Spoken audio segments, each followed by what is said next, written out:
మరి ఈరోజు ఒక పాపాత్మురాలు గురించి ఈ స్త్రీల పరిశుద్ధ గ్రంథంలోని స్త్రీలను ధ్యానించే వేళలో నేను మరి ప్రభు నాకు జ్ఞాపకం చేసినాడు.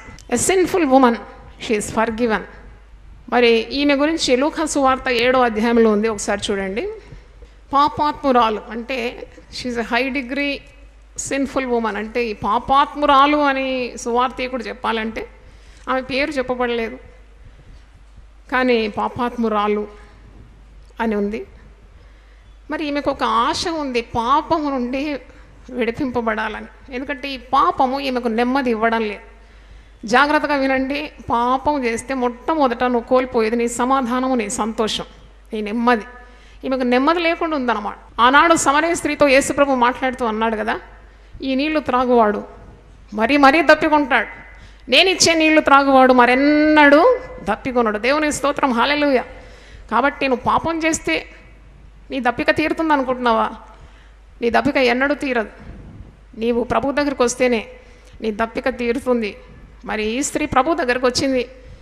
యేసు ప్రభు ఒక పరిసయ్యుని ఇంటిలో భోజనం పంక్తిలో కూర్చున్నాడు, భోజనం చేయడానికి వచ్చినాడు. పరిసయ్యుడు యేసు ప్రభుని ఆహ్వానించినాడు. పరిసయ్యులు అంటే మనకు తెలుసు కదా, పరిసయ్యులు, శాస్త్రులు, సద్దుకులని. యేసు ప్రభు పరిచర్యలో వీరు ప్రధానంగా కనబడతారు. యేసు ప్రభువును మెచ్చుకోవడానికి కాదు, కానీ యేసు ప్రభువును ఎప్పుడు కూడా విమర్శించి తప్పులు ఎత్తిపట్టి మరి ప్రభువును మరి ఎప్పుడు కూడా విమర్శించేవారు పరిసయ్యులు, శాస్త్రులు, మత పెద్దలు అన్నమాట. స్వనీతితో నింపబడిన వారు. వారు ఇతరులను ఎప్పుడు కూడా చిన్న చూపు చూస్తారు. యేసు ప్రభు అంటే వారికి లెక్కలేదు. యేసు ప్రభువును అనుకరించేవారంటే వారు పర్వా చేయరు, వారు లెక్క చేయరు. మరి ఇటువంటి స్వనీతితో ఉన్న ఈ పరిసయ్యుడు యేసు ప్రభు ఒక బోధకుడని తన ఇంటికి వచ్చి భోజనం చేయమని ఆహ్వానించినాడు. యేసు ప్రభు ఆ ఆహ్వానాన్ని అందుకున్నాడు. ఆ పరిసయ్యుని ఇంటికి వెళ్ళినాడు, భోజన పంక్తిలో కూర్చున్నాడు. భోజనం చేసిన తర్వాత విశ్రాంతి తీసుకుంటున్నాడు. ఆ యూదుల సాంప్రదాయంలో దివాన్లు అని ఉంటుంది. వాడు ఇలా భోజనం అయిన తర్వాత వారు ఇలా రిలాక్స్ చేస్తారు, అంటే విశ్రాంతి తీసుకుంటారు. తల ఒకవైపు చేతులెత్తి తల పెట్టుకుంటారు, కాళ్ళు అటు చాపుకుంటారు. మరి ఈ సమయంలో ఒక పాపాత్మురాలైన స్త్రీ ఎంతో ధైర్యం వహించి, షీజ్ అన్ అన్ఇన్వైటెడ్ గెస్ట్, ఆమెను ఎవరు పిలవలేదు అక్కడ ఆ విందులో. పరిసయ్యుడు ఆమెను పిలవలేదు, కానీ ఈ పాపాత్మురాలు ధైర్యం కూడగొట్టుకొని యేసుప్రభు ఉన్న చోటికి వస్తుందన్నమాట. యేసుప్రభు దగ్గరికి వచ్చేసింది.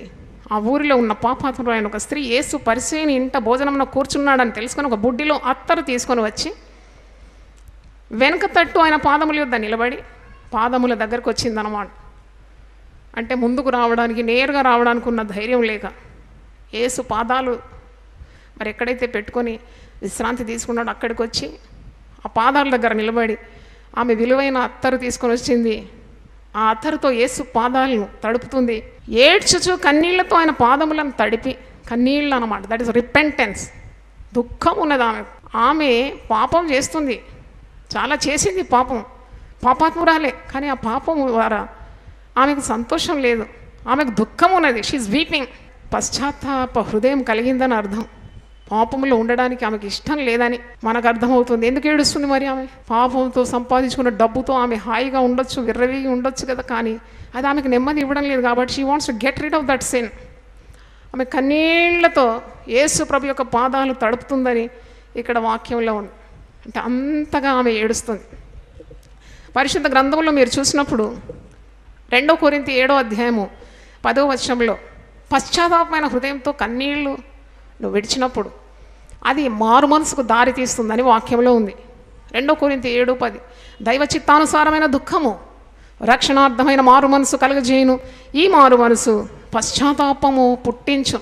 అంటే పాపం చేస్తే నీకు ఏడుపు రావాలి, నీకు నెమ్మది ఉండకూడదు.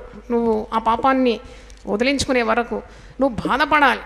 అంటే దైవ చిత్తానుసారమైన దుఃఖం, దేవుని చిత్తం అలాగ నువ్వు ఏడవడం, ఏడ్చి ప్రభువును వేడుకున్నప్పుడు ప్రభువు నిన్ను క్షమిస్తాడు. అప్పుడు నీకు సంతోషం, నెమ్మది, సమాధానం కలుగుతుంది. ఈ స్త్రీ అలాగే ఏడుస్తూ ఉంది. ప్రభు యొక్క పాదాలు కన్నీళ్లతో తడుపుతుంది. ఆమె తన తల వెంట్రుకలతో తుడుస్తుంది. ఒక స్త్రీకి ఘనతనిచ్చేది తల వెంట్రుకలే. అంటే ఆమె ఘనత కూడా ప్రభు పాదాల దగ్గర పెడుతుంది. తల వెంట్రుకలు ఊడదీసి కన్నీళ్లతో పాదాలు తడిపి తల వెంట్రుకలతో తుడుస్తూ ఆయన పాదములను ముద్దు పెట్టుకొని ముద్దు అంటే ఆరాధన. Kiss indicates worship. ఆమె ఆరాధిస్తుంది, ముద్దు పెడుతుంది, మానక ప్రభు యొక్క పాదాలు ముద్దు పెట్టుకుంటుంది. ఆ అత్తరు తీసి పాదములకు పూసింది, ప్రభువును ఆరాధిస్తుంది. అక్కడ ఎంతోమంది జనాలు ఉంటారేమో. ఆ పరిసయుడు ముందే చాలా కఠినులు వారు. స్త్రీలను ముట్టరు, తాకరు, మాట్లాడరట. స్త్రీలు వాక్యం వినొద్దని ఇలాంటి నిష్ట కలిగిన యూదులు కదా. మరి ఈ స్త్రీ ఇలాగొచ్చి ప్రభు దగ్గర నిలబడి ప్రభు పాదాలు ముట్టుకోవడం, ముద్దు పెట్టడం, కన్నీళ్లతో తడపడం, తల వెంట్రుకలతో తుడవడం, ఇలా ఆరాధిస్తుంటే ఆ పరిసయుడు చూసి బాధపడుతున్నాడు. కోపం వచ్చేస్తుంది ఆయన. అసలు ఇవి ఎవరు పిలిచారు ఈ విందులో, ఎందుకు వచ్చింది ఎవరు పిలవకుండా అని మరి మనసులో సణుగుతున్నాడు అన్నమాట కోపంతో. 39వ వచనం చూడండి. ఆయనను పిలిచిన పరిసయుడు అది చూచి, ఈయన ప్రవక్త అయిన తను ముట్టుకునే ఈ స్త్రీ యువతయు ఎటువంటిదో ఎరిగిండు, ఇది పాపాత్మురాలని తనలో తాను అనుకోను. అది ఇది పాపాత్మురాలు కదా, అంటే షీజ్ అ నోటెడ్ ప్రాస్టిట్యూట్ అన్నమాట. అక్కడ పురుషులకందరికీ తెలుసు ఆమె, పరిసయునికి తెలిసి ఈమె పాపాత్మురాలు అయితే ఈ ప్రవక్త అయిన వాడికి తెలియదా? ఈ పాపాత్మురాలను ఏ విధంగా ముట్టుకోవడానికి అనుమతిస్తున్నాడు? ప్రవక్త కాదు, యేసుప్రభు దైవ కుమారుడు, అది గ్రహించడం లేదు పరిసయుడు. ప్రవక్త అయితే గుర్తుపడతాడు కదా అని తనలో తాను అనుకుంటున్నాడు. అందుకు యేసు ఒక మాట అంటున్నాడు. 40వ వచనం చూడండి. సీమోను, నీతో ఒక మాట చెప్పవలని ఉన్నానని అతనితో అనగా, అతడు బోధకుడా చెప్పమని. యేసు ప్రభుకు తెలిసిపోతుంది కదా, హృదయము అంతరింద్రియములను పరిశీలించే దేవుడు. మన హృదయంలో ఉన్న యోచనలు, మన తలంపులు ఇవన్నీ కూడా ప్రభువుకు తెలుసు. పరిసయుడు తనలో తాను అనుకుంటున్నాడు, ఇది వేశ్య, ఈ బోధకుడు ప్రవక్త, మరి ప్రవక్తకు తెలియదా ఈమె పాపాత్మురాలని ఎలాగ ముట్టనిస్తున్నాడు, ఎలాగ తాకుతున్నాడు అని మనసులో అనుకుంటున్నాడు. అప్పుడు ప్రభు అది గుర్తుపట్టి ఒక ఉపమానం చెప్తాడు. 41వ వచనంలో చూడండి, ఒక ఉపమానం చెప్తున్నాడు. అప్పుడు యేసు, అప్పు ఇచ్చు ఒకనికి ఇద్దరు రుణస్థులుండిరి. అప్పు ఇచ్చు ఒకనికి ఇద్దరు రుణస్థులుండిరి. వారిలో ఒకడు 500 దేనారములు, మరి ఒకడు 50 దేనారములు వచ్చి ఉండిరి. ఒకనికి అప్పు ఇచ్చేవానికి ఇద్దరు రుణస్థులు వచ్చి ఉన్నారు. ఒకడు 500 దేనారాలు ఇవ్వాలి, మరి ఒకడు 50 దేనారాలు ఇవ్వాలి. ఈ 500 దేనారాలు అంటే సంవత్సరంన్నర పని చేస్తేనే ఈ 500 దేనారాలు వస్తుందంట. ఇది 1.5 year వేజెస్ అంట.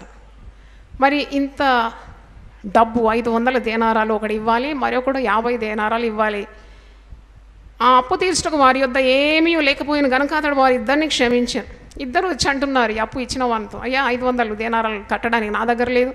మరి ఒకడు అంటున్నాడు 50 దేనారాలు నేను కట్టి తీర్చడానికి నా దగ్గర లేదు అని. ఇద్దరు వచ్చి అప్పు ఇచ్చిన వాని దగ్గర క్షమాపణ అడుగుతున్నారు. ఆ అప్పు తీర్చడానికి వారి యొద్ద ఏమీ లేకపోయిన కనుక అతడు వారిద్దరిని క్షమించాను. 42వ వచనంలో ఇద్దరిని ఒకే రీతిగా ఆ అప్పు ఇచ్చిన వాడు క్షమించినాడు. ఒకనికి 50 దేనారాలు, మరి ఒకరికి 500 దేనారాలు క్షమించినాడు. ఆ అప్పు తీర్చక వారి యొద్ద ఏమీ లేకపోయాను. కాబట్టి వీరిలో ఎవడు అతన్ని ఎక్కువగా ప్రేమించినో చెప్పుమని అడిగాను. ఎంత మంచి ప్రశ్న యేసుప్రభు అడుగుతున్నాడు పరిసయునితో. ఇద్దరు రుణస్థులు, మరి అప్పు ఇచ్చినవాడు ఇద్దరిని క్షమించినాడు. 500 దేనారాలు క్షమించినాడు, 50 దేనారాలు క్షమించినాడు. ఇద్దరిలో ఎవరికి ఎక్కువగా ఆ అప్పు ఇచ్చేవానితో కృతజ్ఞత కలిగి ఉంటారు, ప్రేమ కలిగి ఉంటారని అడిగినాడు. అప్పుడు మరి 43వ వచనంలో ఆ పరిసయుడు అంటున్నాడు, అతడు ఎవరికి ఎక్కువ క్షమించనో వాడే అని నాకు తోచున్నదని చెప్పగా, నీవు సరిగా యోచించువని అతనితో చెప్పి, అప్పుడు పరిసయునితో చెప్పిస్తున్నాడు జవాబు ఏంటంటే, అవును ఎక్కువగా ఎవరికి క్షమించినాడో ఆ వ్యక్తికి ఎక్కువగా ఆ అప్పు ఇచ్చిన వానితో కృతజ్ఞత ప్రేమ ఉంటుంది కదా. నువ్వు కరెక్ట్ చెప్పినావు, సరిగ్గా చెప్పినావు అని చెప్పేసి అంటున్నాడు. ఆ స్త్రీ వైపు తిరిగి సీమోనుతో ఇట్లా అంటున్నాడు, పరిసయుడైన సీమోనుతో అంటున్నాడు, ఈ స్త్రీని చూచున్నావే, నేను ఇంటిలోనికి రాగా నీవు నా పాదములకు నీళ్ళలేదు, కానీ ఈమె తన కన్నీళ్లతో నా పాదములను తడిపి తన తల వెంట్రుకలతో తుడిచాను. ఈమె ఎందుకు ఎక్కువ ప్రేమిస్తుంది యేసు ప్రభును, ఎక్కువ క్షమాపణ పొందుకుంటుంది. Why she is loving Jesus so much, because she has received forgiveness to that extent. అందుకే నేను నీ ఇంటికి రాగానే ఆమె కన్నీళ్లతో నా పాదాలు తడిపింది. నువ్వైతే నేను ఇంటికి రాగానే పాదములు కడుక్కోవడానికి నీళ్ళు కూడా ఇవ్వలేదు, కానీ ఈమె ఆమె కన్నీళ్లతో నా పాదములను తడిపి తన తల వెంట్రుకలతో తుడిచింది. నీవు నన్ను ముద్దు పెట్టుకొనలేదు. ఎంత యూదా సాంప్రదాయం, ఎవరైనా అతిథులు వస్తే పాదములు కడుక్కోవడానికి నీళ్ళు ఇస్తారు, తర్వాత ఆలింగనం చేసుకొని ముద్దు పెట్టుకుంటారు. ఇవన్నీ యూదుల సాంప్రదాయం. నువ్వేమీ చేయలేదు ఏంటి నేను ఇంటికి వచ్చినప్పుడు? కానీ ఈ స్త్రీ అన్నీ చేసింది. ఆమె నువ్వు నీ పాదాలు కడుక్కోవడానికి, నా పాదాలు కడుక్కోవడానికి నువ్వు నీళ్ళు ఇవ్వలేదు, కానీ ఈమె కన్నీళ్లతో నా పాదాలు తడిపింది, ఆమె తల వెంట్రుకలతో తుడిచింది. ఆమె నువ్వు ముద్దు పెట్టలేదు నన్ను, కానీ ఈమె మానక నా పాదములకు ముద్దు పెట్టింది. నేను లోపలికి వచ్చినప్పటి నుండి ఈమె నా పాదములు ముద్దు పెట్టుకున్నట్టు మానలేదు. నీవు నూనెతో తల అంటుతారు వచ్చిన అతిథుల యూదులు, నువ్వు నూనెతో నా తల అంటలేదు, కానీ ఈమె నా పాదములకు అత్తరు పూసింది. యేసు ప్రభు ఎంత చక్కగా చెప్తున్నాడు కదా, బుద్ధిపాఠం నేర్పిస్తున్నాడు. ఈమె నా పాదములకు అత్తరు పోసింది, నువ్వు నా తల అంటుకోవడానికి నూనె ఇవ్వలేదు. ఆమె విస్తారంగా ప్రేమించెను కనుక ఆమె యొక్క విస్తార పాపములు క్షమించబడనని నీతో చెప్పుచున్నాను. చప్పట్లు కొట్టి దేవుని స్తుతిద్దాం. హల్లెలూయా. ఈమె నన్ను విస్తారంగా ప్రేమించింది. ఈమె విస్తారంగా పాపం చేసింది, కానీ నన్ను విస్తారంగా ప్రేమించింది కాబట్టి ఆమె విస్తారమైన పాపములను నేను క్షమిస్తున్నాను. అంటే ఆమెకు అంత కృతజ్ఞత, ఆమె పాపములన్నీ కూడా యేసు ప్రభు క్షమిస్తున్నాడు కాబట్టి అంతగా ఆయన ఆరాధనకు యోగ్యుడని ఎంచి నీళ్లతో పాదాలు తడిపి తల వెంట్రుకలతో తుడిచి మానక ముద్దు పెడుతూ ప్రభువును ఆరాధిస్తుంది. అంటే 500 దేనాలు వచ్చి ఉన్నవానికి ఎక్కువ కృతజ్ఞత ఉంటుందా? 50 దేనారాలు వచ్చి ఉన్నవానికి ఆ అప్పిచ్చువానితో ఎక్కువ కృతజ్ఞత ఉంటుందంటే ఆ పరిసయుడే అంటున్నాడు, ఎక్కువగా ఎవడు క్షమింపబడినాడో వానికే ఉంటుంది కదా కృతజ్ఞత, ప్రేమ. అలాగే ఈమె విస్తారంగా పాపం చేసింది, కానీ నన్ను విస్తారంగా ప్రేమించింది కాబట్టి ఆమె విస్తారమైన పాపములను నేనేం చేసినాను? క్షమించినాను. ఆమె 47వ వచనం, ఆమె విస్తారంగా ప్రేమించిన కనుక ఆమె యొక్క విస్తార పాపములు క్షమింపబడాను అని నీతో చెప్పుచున్నాను. ఎవరికి కొంచెముగా క్షమింపబడినో వాడు కొంచెముగా ప్రేమించునని చెప్పాను. కొంతమంది సాక్ష్యాలు మనం వింటాం, ముఖ్యంగా గొప్ప గొప్ప సేవకుల చరిత్ర విన్నప్పుడు ఎంతో గొప్పగా వాడబడతారు. వారి పాత జీవితం చూస్తే భయంకరమైన జీవితం, పాప జీవితం, రోత జీవితం. వారు యేసు ప్రభువు వైపు మళ్ళీ ప్రభువు యొక్క ఆహ్వానాన్ని స్వీకరించుకొని వారి పాపములన్నీ యేసు రక్తంతో కడగబడిన తర్వాత వారు పరిశుద్ధులైపోయి గొప్ప పరిచర్యలు చేస్తున్నారు. దేవునికి స్తోత్రం. హల్లెలూయా. పాతవి గతించెను, సమస్తము కృతమైన. ఎవడైనాను క్రీస్తునందున్న వాడు నూతన సృష్టి. దేవునికి స్తోత్రం. హల్లెలూయా. దేవుని వాక్యం వింటున్న వారిలో ఎవరైనా పాపంలో ఉంటే ఆ పాపంలోనే నశించకుండా దాన్ని వదిలించుకొని ప్రభు తట్టు తిరిగితే, ఈ పాపాత్మరాలు వచ్చి ప్రభు పాదాల మీద పడినప్పుడు ప్రభు ఎంత సంతోషిస్తున్నాడు, ఆమె కొరకు మాట్లాడుతున్నాడు, పరిచయంతో జవాబిస్తున్నాడు, ఆమె తరపున వాదిస్తున్నాడు పరిచయంతో. ఈమె నన్ను విస్తారంగా ప్రేమించింది, అందుకే ఈమె విస్తారమైన పాపంలో నేను క్షమించినాను. కొంచెంగా క్షమింపబడేవాడు కొంచెంగానే ప్రేమిస్తాడు. నీ పాపములు క్షమింపబడి ఉన్నవని ఆమెతో చెప్పాను. దేవునికి స్తోత్రం. Hallelujah. Your sins are forgiven. ఇంకా ఆమె యొక్క అంతకంటే శుభవార్త ఏముంది? ఆమె వినగోరింది అదే కదా. ఆమె పాప నివారణ కొరకు యేసు ప్రభు దగ్గరకు వచ్చింది. ఆమె పాపాలు క్షమించడానికి యేసు ప్రభుకు అధికారం ఉంది. ఆమె తెలుసుకుంది only Jesus can forgive her since. ఆమె ఎక్కడ పోయినా లాభం లేదు, ప్రభు దగ్గరికి రావాలి, ప్రభు పాదాల దగ్గర రావాలి, అప్పుడే ఆమె పాపాలు క్షమింపబడుతుంది. యేసు ప్రభు అంటున్నాడు, నీ పాపాలు క్షమింపబడింది. అప్పుడు ఆయనతో కూడా భోజన పంక్తిని కూర్చున్నవారు పాపములు క్షమించున్నాయి, ఇతడెవడని తమలో తాము అనుకునేవారు అనుకుంటూనే ఉంటారండి. మరి యేసు ప్రభు మరి మంచి పనులు చేసినప్పుడు కూడా విరోధులు ఎంతోమంది ఉన్నారు. పాపాలు క్షమించినప్పుడు అంటే ఎవరు? ఇతను దేవుడే కదా పాపాలు క్షమించేది, ఇతను దేవుడా అంటే దైవ కుమారుడని వారు గ్రహించడం లేదు. They not recognizing him as a son of God who can forgive sins. మరి వాళ్ళు అలా మాట్లాడుతున్నారు, తమలో తాము ఏవేవో అనుకుంటూ ఉన్నారు. 50వ వచనం చూడండి. అందుకు ఆయన, నీ విశ్వాసము నిన్ను రక్షించెను, సమాధానము గలదానివై వెళ్ళుమని ఆ స్త్రీతో చెప్పాను. చప్పట్లు కొట్టి దేవుని స్తుతిద్దాం. హల్లెలూయా. నీ విశ్వాసము నిన్ను రక్షించింది. ఇక్కడ చాలా ప్రాముఖ్యమైనది ఆ స్త్రీ యొక్క విశ్వాసం, ఫెయిత్ ఆఫ్ దట్ ఉమన్. నేను ప్రభు దగ్గర వెళ్ళాలి, ప్రభు నన్ను క్షమిస్తాడు, నేను ప్రభువును ఆరాధించాలి, నా విస్తారమైన పాపాలు యేసు ప్రభు ఒక్కడే క్షమించగలడు, నేను ఆయనను విస్తారంగా ప్రేమించాలి, అప్పుడు నా విస్తారమైన పాపాలు దోషాలన్నీ కూడా ఆయన కడిగి వేస్తాడని ఆమె నమ్మింది. నమ్మిన ఆమె ధన్యురాలైంది. నీ పాపములు క్షమింపబడిందని యేసు ప్రభు అంటున్నాడు. నీవు నీ విశ్వాసము నిన్ను రక్షించింది, సమాధానం గల దానివై నువ్వు వెళ్ళుమంటున్నాడు. దేవునికి స్తోత్రం, హల్లెలూయా. ఈ లోకంలో పాపం చేస్తే పాపులు కూడా నిన్ను తృణీకరిస్తారు. నువ్వు పాపం చేస్తే అందరూ నిన్ను వెలివేస్తారు. సంఘములో నీకు ఘనత ఉండదు, కుటుంబంలో ఘనత ఉండదు, బంధువుల మధ్యలో ఘనత ఉండదు, సొంత స్నేహితులు నీకు దూరం అవుతారు, శత్రువులు కూడా నిన్ను హేళన చేస్తారు. కానీ నువ్వు దగ్గర తీసేది ఒక్కడే ఒక వ్యక్తి, యేసు ప్రభు. దేవునికి స్తోత్రం, హల్లెలూయా. చప్పట్లు కొట్టి దేవునికి స్తుతిద్దాం.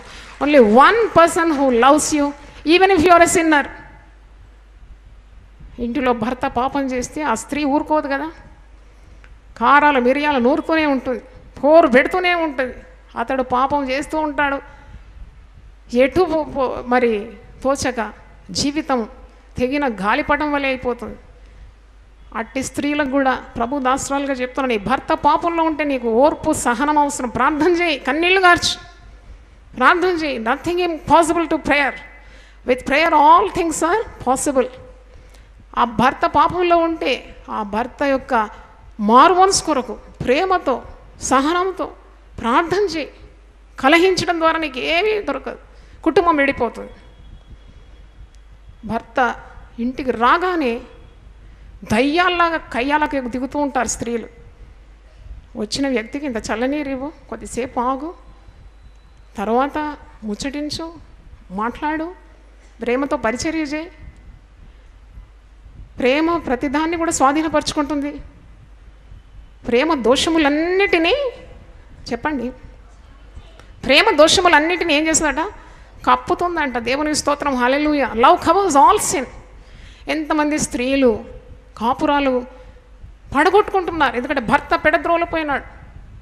వెంటనే నేను కాపురం చేయను, పిల్లలను ఇల్లు వాకిలి వదిలిపెట్టి తల్లిగారింటికి వెళ్ళిపోతున్నారు. దానివల్ల ఏమి సాధించినారు?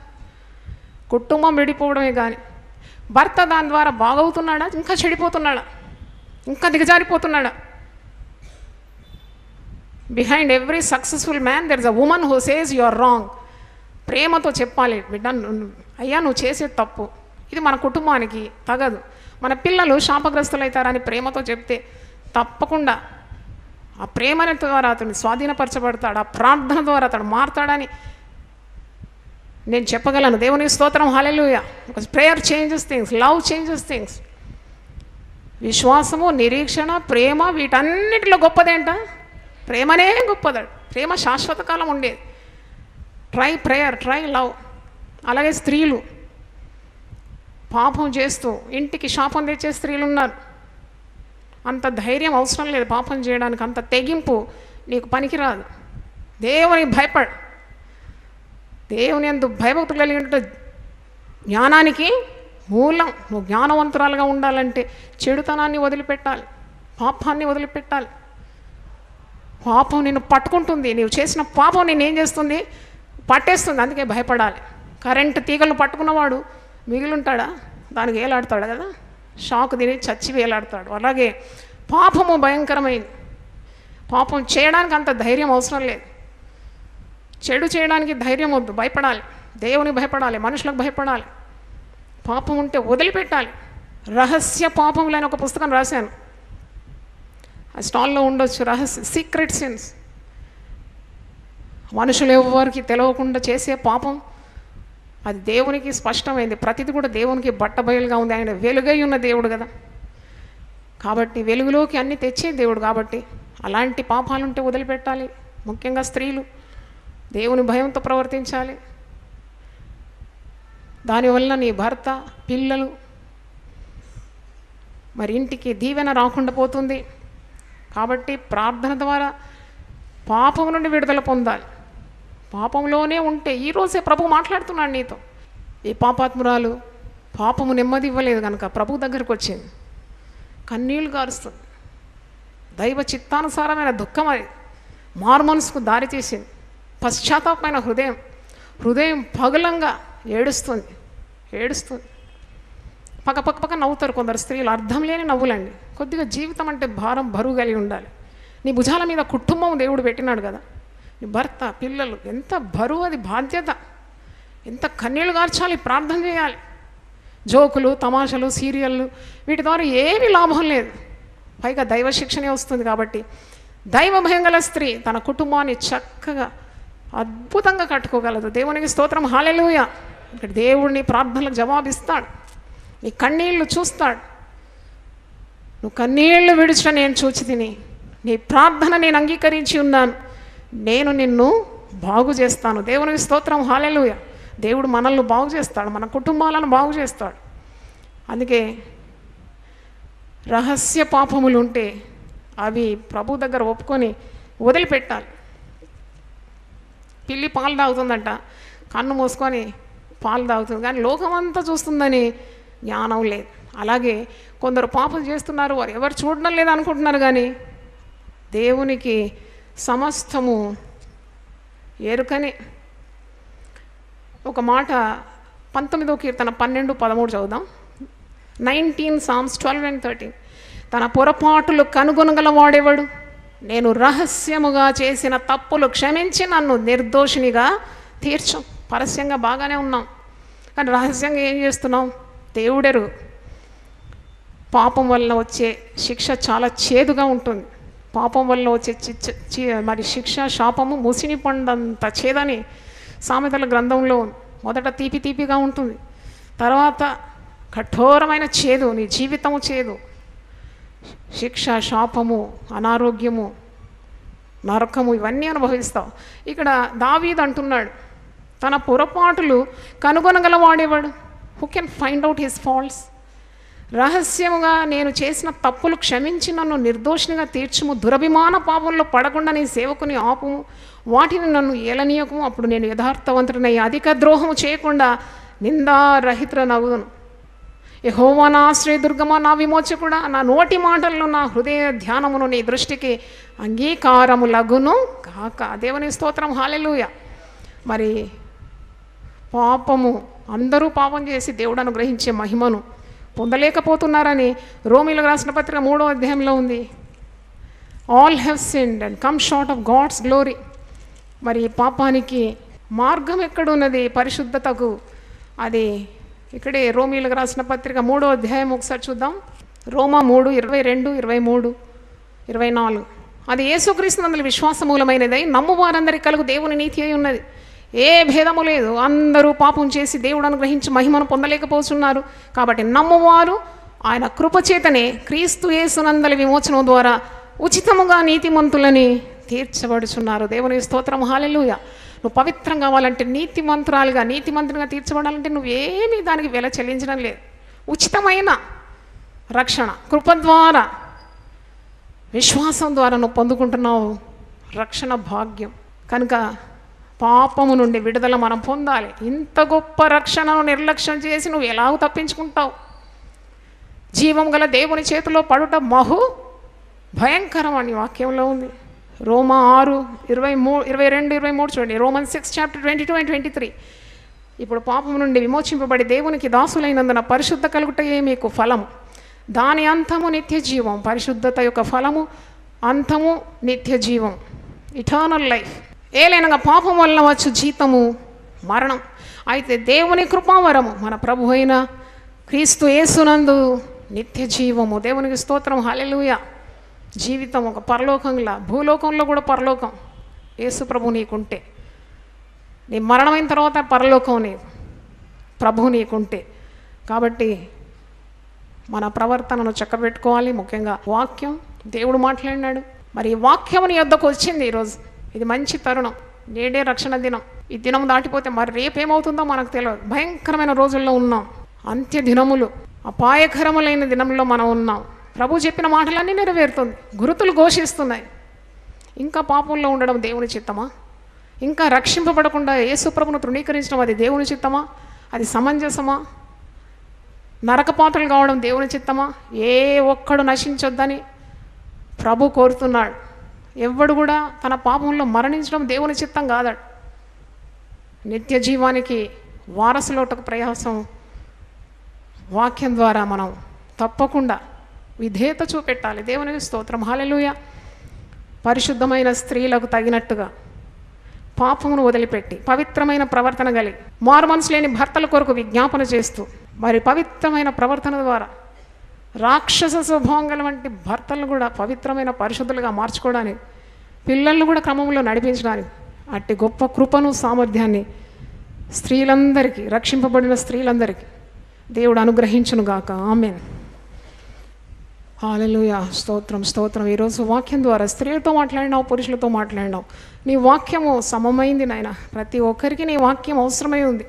మరి ఈరోజైతే అందరితో మాట్లాడినావు నాయన. నీవే మార్గమని, నీవే సత్యమని, నీవే జీవమని ప్రభు. ఇక మార్గము లేదని ప్రభు, పాపాలు ఒప్పుకోవాలని, నిత్య జీవానికి వారసులు కావాలని, దేవుని సన్నిధిలో అనేకమైన దీవెనలు దాగి ఉందని ప్రభా ఈరోజు మాతో మాట్లాడినందుకు వందనాలు చెల్లిస్తున్నాను. ఆనాడు పాపాత్మురాలైన స్త్రీ సరి అయిన చోటుకి వచ్చింది నాయన. యేసు ప్రభు పాదాల దగ్గరకు వచ్చింది. తన పాప భారంతో వచ్చింది, ప్రయాసంతో వచ్చింది, దుఃఖంతో వచ్చింది. పాపముల నుండి విడుదల కావాలని కోరుకుంటుంది. ఆనాడు ఆ పాపాత్మురాలైన స్త్రీతో అంటున్నాడు, అమ్మా నీ విశ్వాసము నేను రక్షించింది, ఇక సమాధానం గలదానవై నువ్వు వెళ్ళమంటున్నాడు. అవును ప్రభువా. ఈరోజు మరి ఎవరైతే పాపంలో ఉన్నారో వారితో సూటిగా మాట్లాడినందుకు వందనాలు చెల్లిస్తున్నాను. పాపం పోవాలంటే యేసు రక్తం కావాలి. యేసు రక్తం ద్వారా ప్రతి పాపము నుండి, ప్రతి దుర్నీతి నుండి విడిపింపబడతావని ఈరోజు మీరు మాట్లాడినందుకు నేను స్తుతిస్తున్నాను. సమాధానం గలవారై వారి ఇంటికి వెళ్ళడానికి సహాయం దయచేయమని ప్రార్థన చేస్తున్నాను. ప్రతి ఒక్కరి మీద తల మీద నీ పరిశుద్ధ హస్తం ఉంచి వారిని పరిశుద్ధాత్మతో నింపని నా పవిత్రులుగా చేయమని, మరి ముఖ్యంగా దేవుని వాక్యం వింటున్న స్త్రీలను బలపరచని ఆత్మతో నింపండి. పవిత్రమైన స్త్రీలుగా, పరిశుద్ధ స్త్రీలుగా వారు మార్పు పొందడానికి మీరు కృప దయచేయమని, కుటుంబాలను దేవుని వాక్యానికి అనుగుణంగా కట్టుకోవడానికి ఉన్న జ్ఞానం కూడా పొందుకోవడానికి సహాయం దయచేయమని యేసు అతి పరిశుద్ధ నామములో అడిగి వేడుకుంటున్నాను తండ్రి. Amen, amen. హల్లెలూయా. దేవుడు మన సమృద్ధిగా దీవించునుగాక.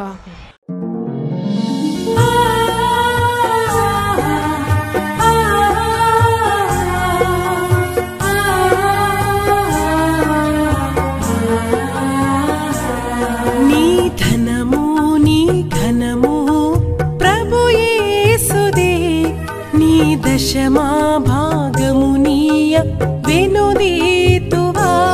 నీ ధనము నీ ఘనము ప్రభు యేసుదే, నీ దశమా భాగము నీయ వెనుదీతువా.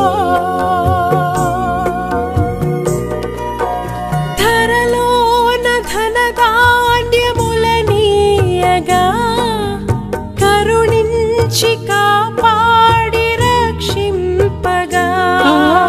ధరలోన ధనధాన్యముల నీయగా కరుణించి కాపాడి రక్షింపగా. పరలోకనాదుండు నీకీయగా మరి యేసు కొరకీయ వెనుదీతువా. పరలోకనాదుండు నీకీయగా మరి యేసు కొరకీయ వెనుదీతువా. నీ ధనము నీ ఘనము ప్రభు యేసుదే, నీ దశమా భాగము నీయ వెనుదీతువా. పాడి పంటలు ప్రభువు నీకీయగా కూడు గుట్టలు నీకు దయచేయగా.